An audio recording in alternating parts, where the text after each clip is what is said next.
این نورسان اشتراکچیانی دوری ناحیوی آزمون جمهوریوی فروغ سپیدانویی در ناحیه واسه میباشند. برای صاحب شدن راهخط به دور ولایتی آزمون غالبان دوری ناحیوی از مؤسسه‌های تحصیلات میانه عمومی آمادگی جدی دیدند. دوری جنبسته ناحیوی آزمون طبق ترتیبی پیشنهاد گردیده صورت گرفته مهارت داوطلبان وابسته به روی خط اثرهای پیشنهاد شده حالگذاری کرده شدند. با همین ترتیب هیئت کمیسیای آزمون با مهارت هر یک اشتراکچی بهای مناسب گذاشتند. با طرز و بیان نقل آهنگ قرائت شعرخوانی اشتراکچیان از جان کمیسیه دقت بلند دادند. داوطلبان از نمونه های ایجادیات خلق، افسانه، قصه، ربایی، داستان، چیستان، تزگویک، لطیفه وابسته به نامیناسیای انتخاب کرده از ایجادیات ادیبان کلاسیک و معاصر تاجیک و ادبیات جهانی پرسیده شدند.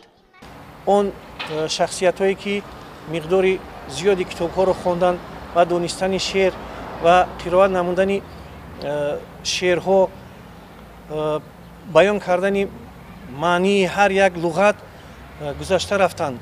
خب ما 18 نفر داوطلبانی که جایهای نمایان رو اشغال کردند به آزمون دوری ولایتی پیشنهاد نمودیم.